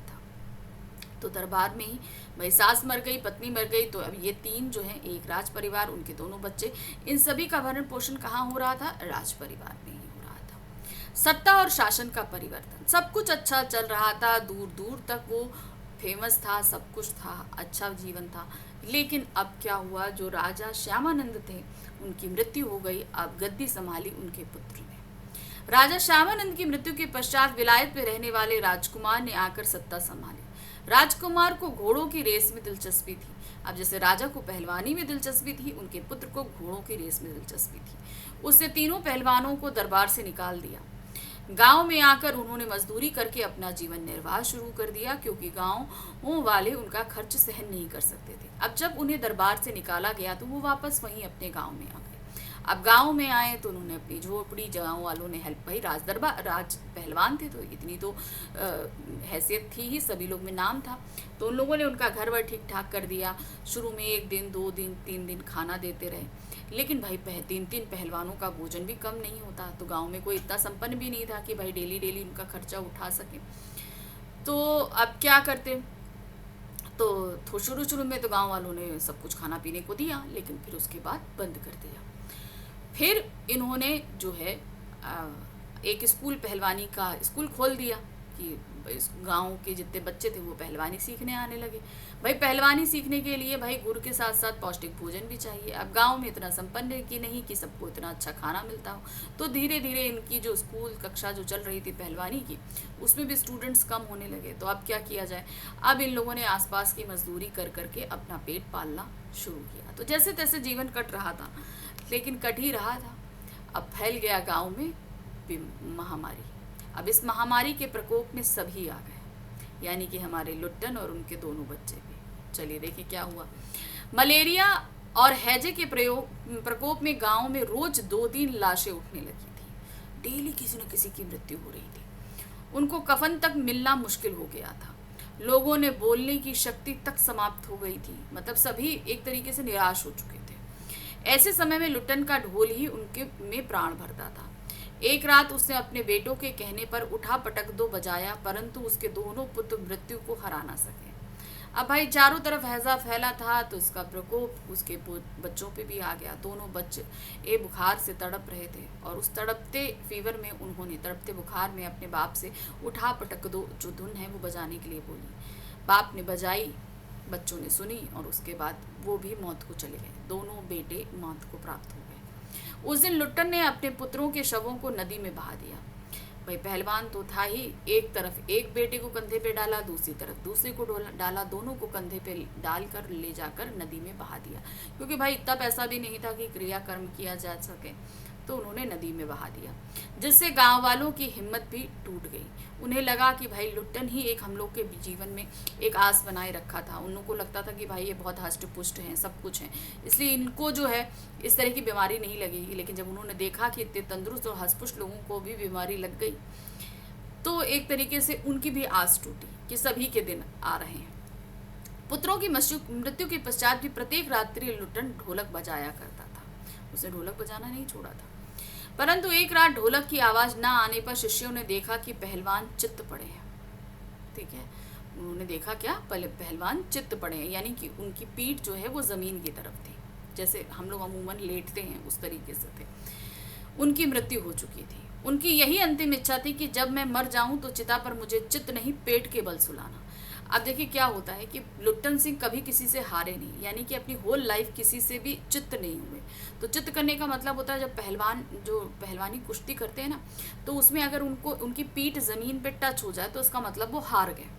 तो ये चीज़ उनके साथ कभी नहीं हुई। तो जब वो कभी हारे ही नहीं, चित्त नहीं हुए, तो लुट्टन की सिर्फ एक यही इच्छा थी जो उन्होंने अपने शिष्यों से बताई थी कि मरने के बाद मुझे मेरी चिता पर चित्त नहीं पेट के बल लिटाना, क्योंकि मैं कभी से ज़िंदगी में कभी किसी से हारा नहीं, मैं ज़िंदगी में कभी चित्त नहीं हुआ, और चिता सुलगाने के समय ढोलक बजा देना। तो ये दो इच्छा थी कि एक तो मुझे चिता पर पेट के बल लिटाना, और दूसरा जब चिता सुलगाना तो ढोलक ज़रूर बजाना।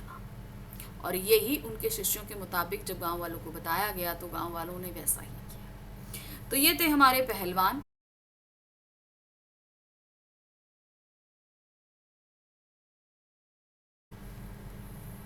अब आ गए हम पाठ के सार पे। यहाँ देखिए क्या है, पाठ ज़्यादा लंबा नहीं है, निबंध के तौर पे था, उसे हमने कंप्रेस करके सारी जितनी भी इम्पोर्टेंट चीज़ें हो सकती हैं वो मैंने सभी सम्मिलित कर दी हैं, ताकि आप आसानी से सारी चीज़ों को समझ सकें। ठीक है, चलिए देखते हैं आगे हम इस पाठ को। सबसे पहले शुरू हो रहा है शिरीष का परिचय। तो अब शिरीष क्या है, इसका परिचय देना भी आपके लिए ज़रूरी है ना। तो ये बहुत ज़रूरी है कि आप इन सारी चीज़ों को समझिए कि जिसके बारे में हम पढ़ रहे हैं वो एक्चुअल में है क्या। ठीक है, तो कहाँ से शुरू होता है। जेठ की धूप में शिरीष वृक्ष के नीचे बैठकर लेखक देख रहा था कि शिरीष का पेड़ फूलों से लदा हुआ है। ज्येष्ठ मास, ज्येष्ठ मास को मतलब आप समझ लीजिए कि भयंकर गर्मी, मई जून की गर्मी। शिरीष, जेठ मास की धूप थी और लेखक जो है शिरीष के वृक्ष के नीचे बैठे हुए थे, और वो पूरा का पूरा पेड़ फूलों से लदा हुआ था। शिरीष के फूल बसंत से लेकर आषाढ़ तक खिलते हैं। तो बसंत मौसम कौन सा होता है, जब बसंत, आप ऐसा समझ लो कि होली के आसपास का समय। ठीक है, वहां से लेकर आषाढ़ मास यानी कि वर्षा ऋतु तक खिले रहते हैं, तथा उन पर उमस व लू का प्रभाव नहीं पड़ता। तो मतलब समझ लीजिए कि होली से लेकर उन्होंने पूरी गर्मी तक खिले रहते हैं, बरसात में खिले आषाढ़ मास तक खिले रहते हैं। तो मतलब पूरा एक प्रचंड गर्मी को उन्होंने जो है फेस किया होता है। शिरीष का वृक्ष बड़ा और छायादार होने के कारण उसे रसोई की वाटिका की चारदीवारी के पास लगाया जाता है। ठीक है, बड़ा होता है, छायादार होता है, तो जो आपके किचन गार्डन्स होते हैं उनमें ये मोस्टली लगाया जाता है। संस्कृत साहित्य में शिरीष के फूल को बहुत ही कोमल समझा गया। अब देखिए, अब शिरीष के बारे में हम अगर पढ़ रहे हैं तो हजारी प्रसाद द्विवेदी ने शिरीष, ये देखा है कि शिरीष का उल्लेख कहाँ कहाँ पर और किस किस तरीके से हुआ है। तो इन्होंने सबसे पहले बताया यहाँ पर कि संस्कृत साहित्य में, अब संस्कृत साहित्य के महाकवि कौन माने जाते हैं, कालिदास। ठीक है ना, तो उन्होंने अपने साहित्य में इसका जो वर्णन किया है उसे क्या बताया है, बहुत कोमल बताया है। शिरीष का फूल अपनी कोमलता के कारण केवल भ्रमरों के पैरों का ही दबाव सह सकता है, पक्षियों तक का नहीं। तो संस्कृत साहित्य में ये उल्लेख किया गया है कि शिरीष का जो फूल होता है वो बहुत नाजुक होता है, उसके ऊपर अगर भौरे बैठ जाएं तो सिर्फ वो उनके पैरों के ही वेग को, उनके पैरों के दबाव को झेल सकता है, लेकिन अगर कोई पक्षी अगर उस पर आकर बैठ जाए तो वो उनके दबाव को नहीं झेल सकता। तो इसकी कोमलता को बताया गया, लेकिन लेखक ने उसे क्या बताया है, बड़ा ही दृढ़ निश्चय, जो धूप सब में अच्छे से खड़ा रहता है। जब धरती और आसमान जलते रहते हैं तब भी शिरीष खिला रहने में सक्षम है। यानी कि कब जलते हैं, जब मई जून की यानी कि जेठ मास की गर्मी होती है। वायुमंडल से अपना रस खींच पाने की ताकत रखता है। कहाँ से? वायुमंडल से खींचता है। चारों तरफ आसपास इतनी ज्यादा गर्मी है, इतना ज्यादा धूप है, लेकिन वो क्या कर रहा है, तब भी उसी मौसम से अपने लिए रस ले रहा है। यानी कि इतनी कठिन परिस्थितियों में भी वो अपने लिए जीने की प्रेरणा इन कठिन परिस्थितियों से ही ले रहा है। कालिदास की नायिका भी कानों में शिरीष का फूल लगाकर अपने आप को गर्व अनुभव करती थी। हमने बताया था ना, संस्कृत साहित्य में उल्लेख है, संस्कृत साहित्य के महाकवि कालिदास माने जाते हैं। तो कालिदास की साहित्य की जो नायिका है वो अपने कानों में शिरीष का फूल लगाती है। लेखक ने शिरीष के फूल की तुलना एक अवधूत से की है, यानी कि सन्यासी से, जो सुख और दुख में निर्विकार रहता है। यानी कि अच्छा मौसम है तो भी वो उसी तरीके से खिला है, खराब मौसम है मतलब एकदम प्रचंड मौसम है तब भी खिला है, वर्षा ऋतु आ गई तब भी वो खिला हुआ है। शिरीष का फूल जितना कोमल होता है इसका फल उतना ही मजबूत होता है। ठीक है, तो अभी तक तो हम लोग शिरीष के फूल की बात कर रहे थे कि शिरीष का फूल इतना कोमल है, ठीक है, जो भौरों के पैरों के दबाव को झेल सकता है, लेकिन इसका फल जो है वो उतना ही मजबूत होता है। कैसे? चलिए देखते हैं। पुराने व नए का संघर्ष। यहाँ पर अब बड़े अच्छे माध्यम से प्रेजेंट समय में की राजनीति की तुलना ये शिरीष के फल से करेंगे। ठीक है, चलिए देखिए कैसे। शिरीष की एक फल इतने समय तक पेड़ पर लटके रहते हैं कि नए फल भी आ जाते हैं। इनके माध्यम से लेखक कहना चाहता है कि पुरानों को समय रहते चला जाना चाहिए, अन्यथा नए उनको धक्का मारकर निकाल देते हैं। अब क्या रहता है, इसको ऐसे समझो। शिरीष का जो फल होता है वो जब उगता है तो वो झड़ता नहीं है। ठीक है, यानी कुछ फल होते हैं ना कि अपने टाइम तक कुछ टाइम खिले फिर उसके बाद वो झड़कर गिर जाए, मगर शिरीष के फल के साथ ऐसा नहीं होता। जब तक दूसरे फल आकर उन्हें धक्का देकर हटा नहीं देते तब तक वो पुराने फल जाते नहीं। इसे उन्होंने प्रेजेंट समय में राजनीति से जोड़ दिया। आजकल की राजनीति में क्या है, बुजुर्ग अपनी गद्दियों को छोड़ते ही नहीं जब तक नई पीढ़ी आकर उन्हें धक्का मारकर हटा नहीं देती। यही चीज उन्होंने बोला है। जरा यानी कि बुढ़ापा और मृत्यु तो शाश्वत सत्य है जो हमेशा आएंगे। कुछ मूर्ख समझते हैं जहां बने हैं वहीं देर तक बने रहें तो शायद काल देवता से बच जाएंगे, यानी कि मृत्यु से बच जाएंगे। अच्छा, यही है कि हमेशा आगे बढ़ते रहिए। देखिए, कोई भी चीज, जैसे पानी भी होता है, ठहर जाता है तो वो उसमें कीड़े पड़ जाते हैं, खराब हो जाता है। तो इसी तरीके से क्या उन्होंने बोला कि जीवन गतिशील है, हमेशा चलते रहिए, बढ़ते रहिए, तो आपके बचे रहने की कंडीशंस ज्यादा रहती है। कबीर भी शिरीष के फूल की तरह मस्त, चिंता रहित किंतु रस व मादक भावों से युक्त है। ये उन्होंने क्या बुलाया कि मदमस्त है, चिंता रहित है, आसपास जो भी परिस्थितियां हैं और अंदर रस भी भरा है। कालिदास के अनुसार जो व्यक्ति फक्कड़ नहीं बना वह कवि नहीं बन सकता। फक्कड़ का मतलब क्या है, जिसने इस संसार में जब तक मोह माया का त्याग नहीं किया वो पूर्ण रूप से कवि नहीं बन सकता है। कर्नाट राज की प्रिया विजयिका देवी ने गर्वपूर्वक कहा था, ब्रह्मा, वाल्मीकि तथा व्यास ये तीनों ही कवि थे। इन्होंने क्रमशः वेद, रामायण, महाभारत की रचना करी। उनके अनुसार इन तीनों के अलावा और कोई कवि होने का दावा नहीं कर सकते। अब यहाँ पर आ जाइए, उन्होंने बोला ब्रह्मा, वाल्मीकि और व्यास, इन तीनों ने ही आप जानते हैं ब्रह्मा जी ने वेद का निर्माण किया, वाल्मीकि जी ने महाभारत का रामायण का, और व्यास जी ने महाभारत का। ये सभी अपने जीवन में एक सन्यासी के तौर पे थे और उन्होंने अपने जीवन में सब कुछ त्याग दिया था। तो जब हम सब कुछ त्याग देते हैं तभी हम सही रूप में कवि बन पाते हैं, ऐसा कर्नाट राज की राजकुमारी विजयिका ने बोला था और इस चीज से सहमत है महाकवि कालिदास। शिरीष के फूल के से प्रभावित लेखक। अब देखिए, शिरीष के फूल से हमने बहुत सारी चीजें सीख ली कि जैसे कि वो मुश्किल परिस्थितियों में भी बहुत मजबूती से खड़ा रहता है, उन मजबूत विपरीत परिस्थितियों से ही अपने लिए जीने की इच्छा, चेष्टाएं, ये सभी कुछ देखता और जीतता है। तो वही चीज़ यहाँ पर बता रहे हैं कि उससे शिरीष के फूल से बहुत सारे लेखकों ने भी बहुत सारी प्रेरणा ली है। देखिए क्या है, शिरीष के फूल लेखक के मन में तरंगे पैदा कर देता है, यानी कि उमंगे। देखते हैं कि भाई इतना मजबूत फूल है, उसे आश्चर्य होता है कि इस चिलचिलाती धूप में शिरीष इतना सरस कैसे बना रहता है। इतनी धूप में भी भाई अच्छे से अच्छे इंसान पिघल जाते हैं, ये फूल कैसे खिला रहता है। जब शिरीष के फूल धूप, वर्षा, आंधी, लू में खड़े रह सकते हैं तो देश मार काट, अग्नि दाह, लूट पाट, खून खराबा होते हुए भी स्थिर यानी अटल, दृढ़ क्यों नहीं रह सकता। यानी कि देश में देखिए आंतरिक तौर पर बहुत सारी चीजें किसी भी देश में चलती रहती है, लेकिन ऐसा तो नहीं है कि देश गिर गया, देश पर किसी ने कब्जा कर लिया, तब भी वो चलता ही रहता है। गांधी जी तो इन्हीं परिस्थितियों में स्थिर रहे, यानी कि देश के अंदर इतनी मार काट विद्रोह सब कुछ चल रहा था, लेकिन वो अपने निश्चय पर अडिग थे। सत्य अहिंसा कर उन्होंने पालन किया था और स्वतंत्रता कराने के लिए वो पूरी तरीके से उन्मुख थे। लेखक के अनुसार गांधी जी भी एक अवधूत थे।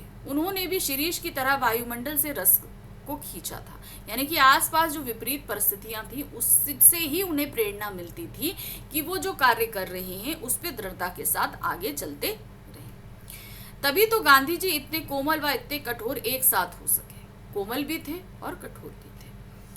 लेखक अब कोमल कठोर कैसे थे? कोमल क्या थे? वो अपनी नीतियों को लेकर थे, अपने विचारों को लेकर दृढ़ थे, अंग्रेजों के खिलाफ कठोर थे।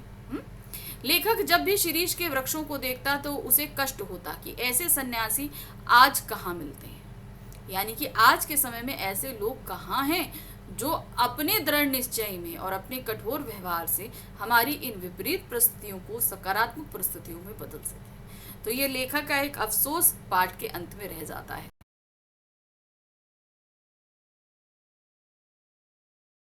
किया जा सकेगा। चलिए अब हम बढ़ते हैं। जैसे कि हमने बताया अंबेडकर के 2 भाषण हैं, इन्हीं भाषण को समराइज करके मैं आपको समझा रही हूँ। पहला भाषण है श्रम विभाजन और जाति प्रथा। क्या दिया है?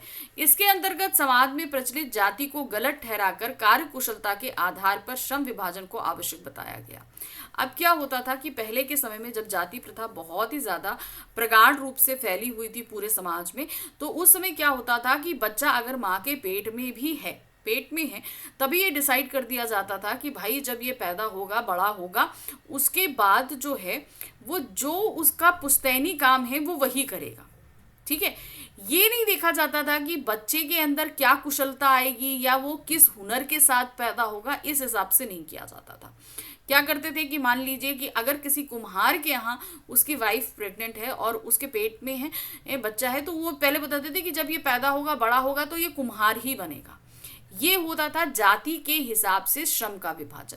लेकिन अंबेडकर जी का मानना था कि श्रम का विभाजन हमेशा कार्य की कुशलता के अकॉर्डिंग होना चाहिए, यानी कि आपके अंदर क्या स्किल है, आपका क्या इंटरेस्ट है, आप किस चीज में ज्यादा महारत रखते हैं, आप उसी फील्ड में जाकर काम करिए, तो आप अच्छे तरीके से काम को कर पाएंगे मन लगा के, और जो प्रोडक्टिविटी आएगी यानी कि जो चीज बनकर तैयार होगी वो भी बेस्ट होगी। ऐसा मानना हमारे किसके? डॉक्टर भीमराव अंबेडकर का था। क्योंकि जाति के आधार पर श्रम विभाजन करने से व्यक्ति की निजी क्षमता का सदुपयोग नहीं हो पाता, यानी कि व्यक्ति के अंदर क्या कैपेसिटी है ये निकलकर ठीक तरीके से बाहर नहीं आ पाती। क्योंकि हमारी जो कैपेसिटी है वो बाहर आए, उसके लिए बहुत ज़रूरी होता है कि जो भी हम काम कर रहे हैं वो हमारे इंटरेस्ट का होना चाहिए। अगर हम विदाउट इंटरेस्ट कोई काम करते हैं तो हम पूरी कैपेबिलिटी के हिसाब से, पूरी कैपेसिटी के हिसाब से अपना काम कर ही नहीं सकते। जाति प्रथा एक ओर तो मनुष्य को जीवन भर के लिए किसी पेशे में बांध देती है, तो दूसरी ओर यदि कभी भी पेशा बदलने की आवश्यकता पड़ जाए तो भूखे मरने के अलावा और कोई उपाय भी नहीं छोड़ती। अच्छा, बच्चे के पैदा होने से पहले ही उसका पेशा डिसाइड कर दिया जाता है कि भाई बड़ा होगा तो वो यही काम करेगा। और मान लो सपोज कि किसी सिचुएशन के हिसाब से अगर उसका वो काम नहीं चल रहा है तो वो पेशा बदल के कोई दूसरा काम भी नहीं कर सकता। जैसे कुम्हार वगैरह होते हैं, तो कुम्हार लोगों का काम क्या है? ज़्यादातर घड़े वड़े बनाना, ये सारी चीज़ें जो है गर्मियों के दौरान बहुत अच्छे से चलती हैं। हम आपको आज का एक उदाहरण दे रहे हैं, उस समय का नहीं दे रहे, ताकि आप चीज़ों को जल्दी रिलेट कर पाओ। तो कुम्हार वगैरह का काम ज़्यादातर क्या रहता है? गर्मियों में। लेकिन जब सर्दी आती है तो कुम्हार लोगों का काम ठंडा पड़ जाता है। उस समय जब उनकी बिक्री नहीं होती है तो उनका अर्निंग नहीं होता, तो उनके पास जब पैसा नहीं होगा तो भूखे मरने की कंडीशन होगी। लेकिन जाति प्रथा के अनुसार सर्दियों के दौरान अगर कुम्हार अपना पेशा बदलना चाहे, मान लो वो ये कहे कि हम इन दोनों स्वेटर का ठेला लगा लेते हैं या हम स्वेटर बेचने लगेंगे, ठंडा है, तो वो ये काम नहीं कर सकता। यानी कि चाहे वो भूखों मर जाए, उसके पास पैसा ना हो खाने के लिए, कुछ के भी लिए, लेकिन वो अपना जो पेशा है वो बदल नहीं सकता है। उसे जो काम है वो वही करेगा। इस प्रकार का विभाजन मनुष्य में काम के प्रति अरुचि और उसे टालने की प्रवृत्ति का कारण बनता है। बात सही है कि अगर मान लो हमें किसी में प्रॉफिट नहीं हो रहा है, वो काम नहीं करेंगे, तो हम उस चीज को, काम को टालेंगे, अच्छी तरीके से काम ही नहीं हो पाएगा। ऐसी स्थिति में जहां काम करने वालों का दिल ना लगता हो, ना दिमाग, वहां कोई कुशलता कैसे प्राप्त कर सकता है? बात सही है। अगर हम दिलो दिमाग अगर काम नहीं करेंगे तो जो चीज प्रोडक्ट बन के आ रही है तो क्या वो अच्छी होगी? कभी अच्छी नहीं हो सकती। इस प्रकार यह प्रथा मनुष्य को कम काम करने के लिए प्रेरित करती है। तो एक तरीके से ये जाति प्रथा के अनुसार जो श्रम विभाजन हुआ वो क्या हुआ? वो मनुष्य को काम करने के लिए प्रेरित ही नहीं कर रही है। वो तो कह रही है कि जो तुम्हारा पेशा है करो, करो, ना करो मत करो, लेकिन तुम इसके अलावा कुछ नहीं कर सकते। तो व्यक्ति का जो इंटरेस्ट है वो खत्म हो जाता है। जाति प्रथा भारत में बेरोजगारी का एक प्रमुख और प्रत्यक्ष कारण बनी हुई। तो जब अंबेडकर जी थे तो इसी तरह की कार्य प्रणाली चलती थी, उसी को देखकर ही चिंतित हुए और तब उन्होंने ये भाषण लिखा। और वो चीज बोल भी रहे हैं कि भारत में ज्यादातर बेरोजगारी इसी कारण से है, क्योंकि हिंदू धर्म में अपनी रुचि के अनुसार पेशा ना चुनने की आजादी बेरोजगारी का प्रमुख कारण है। जाति प्रथा आर्थिक रूप से भी हानिकारक है, ठीक है, फाइनेंशियली भी हमें स्ट्रांग नहीं होने देती, गरीब व्यक्ति गरीब ही बना रहता है। जाति प्रथा पर आधारित श्रम मनुष्य को स्वेच्छा पर निर्भर नहीं होता, मतलब हमारी इच्छा पर निर्भर नहीं होता है। जो मजदूर होता है उसकी इच्छा पर वो पूरी तरीके से निर्भर होता ही नहीं। मनुष्य की व्यक्तिगत भावना तथा व्यक्तिगत रुचि का इसमें कोई स्थान अथवा महत्व नहीं रहता। अतः यह निर्विवाद सिद्ध हो जाता है कि आर्थिक पहलू से भी जाति प्रथा हानिकारक प्रथा है, क्योंकि यह मनुष्यों की स्वाभाविक प्रेरणा, रुचि और आत्मशक्ति को दबाकर उन्हें अस्वाभाविक नियमों में जकड़कर निष्क्रिय बनाती है। तो एक व्यक्ति की इच्छा, उसकी कैपेसिटी, सब कुछ को वो मार देती है, सिर्फ जाति प्रथा पर वो चले जाती है। तो इस तरीके से किया गया काम अच्छा नहीं होता, अर्निंग नहीं होती। एक ऐसी चीज आती है कि जो प्रोडक्ट बन रहा है वो अच्छा नहीं बनेगा, तो जाहिर सी बात है कि वो बिकेगा नहीं, तो आर्थिक जो है तंगी वो होना लाजमी सी बात है। तो ये है श्रम विभाजन के आधार पर जाति प्रथा के दोष, जिसका पूरी तरीके से खंडन करते हैं हमारे अंबेडकर जी। चलिए अब हम बढ़ते हैं उनके दूसरे भाषण की ओर, वो है मेरी कल्पना का आदर्श समाज। तो डॉक्टर अंबेडकर ने इस पूरे समाज को देखा, उसमें कहीं ना कहीं उन्हें बहुत सारी खामियां दिखी, तो उसी हिसाब से उन्होंने अपनी कल्पना का एक समाज बनाया, जिसे उन्हें अपने विचारों में इस तरीके से व्यक्त किया। आदर्श समाज की परिकल्पना करते हुए इसमें स्वतंत्रता, समता और भ्रातृत्वता को उसका आधार बताया गया। स्वतंत्रता यानी कि उस समय तो देखिए हम परतंत्र थे, पहली चीज तो ये, तो उन्होंने पहली चीज क्या रखी? स्वतंत्रता। दूसरी चीज थी समता, यानी कि पूरे समाज में सबको समान रूप से अधिकार प्राप्त हो, क्योंकि उस समय समाज में उच्च जातियों का बोलबाला था और जितनी भी निम्न जातियां थी उन सभी को कहीं ना कहीं दबाकर रखा जा रहा था। इसलिए उन्होंने कहा कि समाज में सबको समान अधिकार, समान अवसर, समान धन प्राप्त होना चाहिए। तो दूसरी एक चीज थी कि मतलब आदर्श समाज के लिए जहां सबसे पहली जरूरी थी स्वतंत्रता, वहीं दूसरी चीज जरूरी थी समता, और तीसरी चीज जरूरी थी वो थी भ्रातृत्वता। भ्रातृत्वता यानी कि समाज में जितने भी लोग हैं वो एक दूसरे को अपना भाई समझे। जब ये भावना होगी तो हम एक दूसरे को नीचा दिखाने या दूसरे का नुकसान पहुंचाने जैसे काम कर ही नहीं पाएंगे। तो जो अंबेडकर जी का आदर्श समाज था वो इन 3 पिलर्स पे खड़ा था। लेखक के अनुसार समाज को गतिशील होना चाहिए, यानी कि हमेशा उसमें कुछ ना कुछ चेंजेस होते चाहिए। अब चेंजेस होंगे तो वो आगे बढ़ेगा। कहते हैं ना, ठहरा हुआ पानी तो सड़ने लगता है। तो उसी तरीके से कोई भी चीज़ हो, विचार हो, आपकी मान्यताएं हो, परंपराएं हो, रीतियां हो, कुछ भी हो, अगर वो चीज़ ठहर जाए तो वो खराब ही हो जाती है। समय के साथ उनमें परिवर्तन जरूरी होता है, जो हर प्रकार के परिवर्तन को स्वीकार कर सके। तो समाज मतलब जब परिवर्तन हो तो उसे एक्सेप्ट करने की कैपेबिलिटी उस समाज के अंदर होनी चाहिए। समाज कैसे बनता है? हम सभी लोगों से बनता है।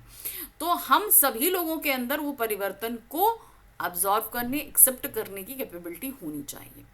समाज इस प्रकार का होना चाहिए जिसमें लोगों में अपने साथियों के प्रति श्रद्धा व सम्मान का भाव हो। तो मतलब क्या है? जितने भी लोग हों उनके प्रति सम्मान हो, श्रद्धा हो, ये मस्ट है। जैसे दूध और पानी का मिलाप या मिलन अर्थात भेदभाव से रहित, यानी कि जैसे दूध में पानी मिल जाता है तो इसी तरीके से समाज में हर एक व्यक्ति मिलकर रहना चाहिए। लोकतांत्रिक शासन पद्धति वाला समाज होना चाहिए। लोकतांत्रिक यानी कि समाज के सारे नियम लोगों द्वारा बनाए गए हों, शासन लोगों द्वारा हो, निर्णय लोगों द्वारा हो। यानी कि देखिए, लोकतंत्र की जो परिभाषा है वो क्या कहती है, वो सत्ता जो लोगों द्वारा बनाई गई हो, लोगों द्वारा शासित हो। जैसे कि हमारे यहाँ भारत में है भाई, हमारे भारत का जो प्रधान है वो कैसे चुना जाता है, चुनाव द्वारा चुना जाता है, तो वो लोकतांत्रिक शासन हुआ ना।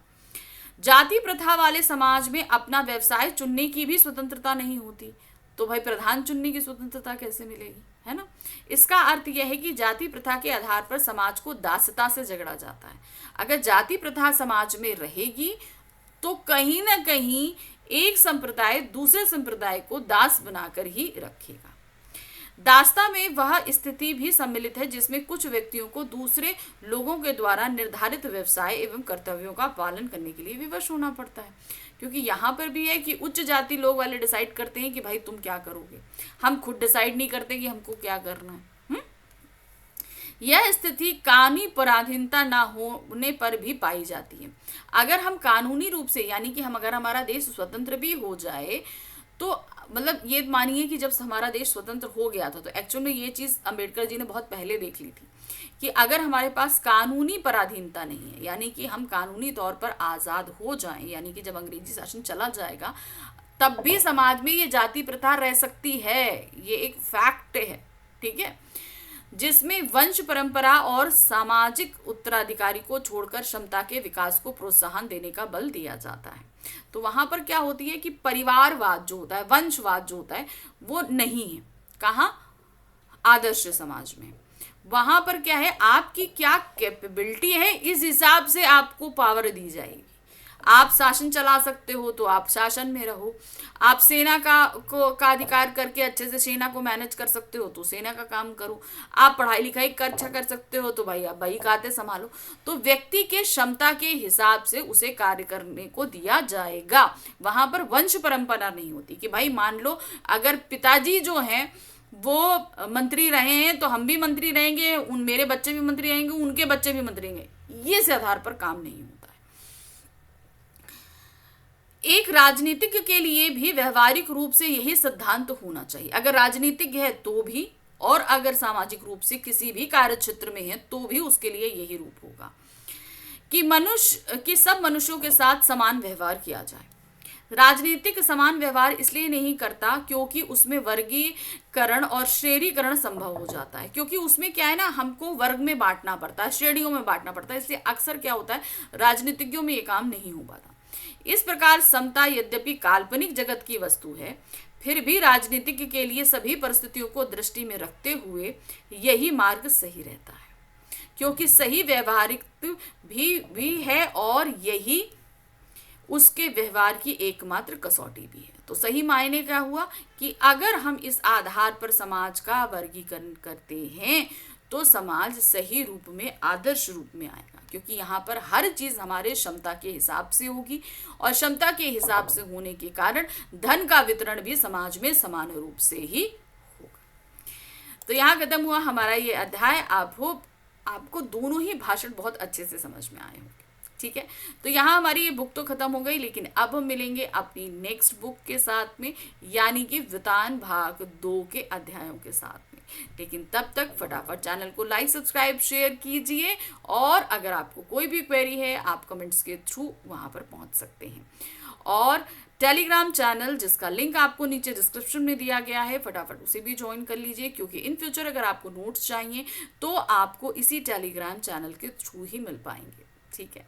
चलिए मिलते हैं अगली बार। Thank you for watching, bye bye.